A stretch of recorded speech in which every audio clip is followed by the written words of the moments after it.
Welcome to BitBoy Crypto. My name is Ben. Today we are in Denver, Colorado. You guys can see. There's Aaron and Jen walking off. Look at them. Guys, a couple things I want to talk about tonight. Obviously, you haven't seen me in a while, probably. You've seen some of my videos. But we'll be doing some more phone records while I'm gone. So you guys will get my thoughts on what's going on with the market. Right now, I think we're probably going to have an interesting weekend. I think next week we're going to be over 25K. So, take a look for that long when you can get it. If we have a dip at some point, that's my opinion on what's happening in the market. But I want to talk about a couple interesting things going on right now. Number one, Ripple just hired a new president. Now, they hired her from internal. Her name is Monica Long. And I think this is very interesting because her main position in the past was dealing with on-demand liquidity, ODL. Now, ODL is as they said in the article I read, their leveraged cross-border transaction, platform that they're using or process. Now, Ripple used to have three products, XVIA, XRapid, and XCurrent. They've gotten rid of those now. So now they only have ODL and RippleNet. And RippleNet is basically the software that all of the banks are going to use to be able to process cross-border transactions on the blockchain. I hope this random song playing in the background doesn't demonetize this video. But if it does, oh well, who cares? But the point is that Ripple is making really big moves right now, regardless of what's going on with the case. And do you think it's coincidence that we're getting towards the end of this case and they just hired a new president? Personally, I don't think it is. I think what you're seeing is Ripple is positioning itself for when the case is over, being able to push the on-demand liquidity here in the United States. And I think that's what we're going to see.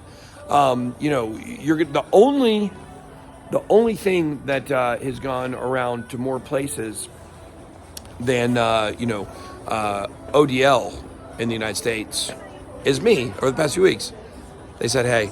Photobomb. Hey. They said photobomb. There we go. More people. They don't know this video will be seen by a lot of people. So there was their 5 minutes of fame. Point is, Ripple's positioning itself to get ready for the end of this case. And it's going to be phenomenal when this happens. Somebody asked me in our meetup tonight, our book tour meetup. Book tour meetup's going great, by the way. If you haven't grabbed catch up to crypto yet, make sure that you do. Somebody said at the meetup today, do I think Ripple's going to moon after the case? Yeah, yeah, I do. Do I really believe it? Yeah, I do. Now, depending on where the market is, depends on how high it will go after the case. But what we're really looking for is the liquidity on the exchanges when it's relisted. So that's the first story I wanted to cover. I think it's really bullish for Ripple, really bullish for the end of the case. Think they're hiring a new president if they think they're going down, they're losing? Nah, ain't happening. Brad G?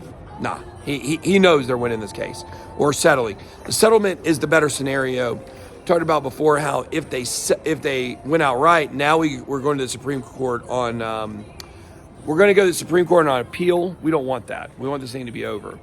And what's really interesting will be watching what happens with Gary Gensler over the next 6 months to see if maybe him getting removed from the SEC at some point might play a factor in what's going on with Ripple in the case. The other thing I would say is that big news broke tonight about FTX. We have Caroline Ellis and Gary Wang. They are no longer cooperating with investigators.